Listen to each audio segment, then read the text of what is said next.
మెదక్ జిల్లా చిలిపిచేడ్ మండలం చిట్కుల్ గ్రామంలో శ్రీ చాముండేశ్వరి మాత దేవాలయం మంజీరా నదిలో గల్లంతైన యువకుడి కోసం ఎస్డీఆర్ఎఫ్ బృందాలు గాలింపు చర్యలు చేపట్టాయి. ఆందోళ్ మండలం రోలపాటి పెద్దగోల్లో జగన్ అనే యువకుడు నదిలో దూకి గల్లంతయ్యారు. బంధువుల ద్వారా విషయం తెలుసుకున్న అధికారులు శుక్రవారం ఉదయం నదిలో గాలింపు చర్యలు చేపట్టారు. పూర్తి సమాచారం తెలియాల్సి ఉంది.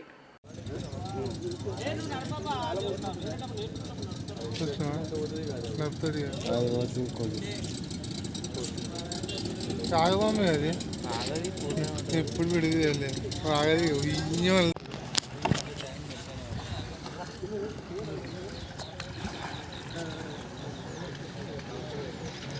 చెప్తా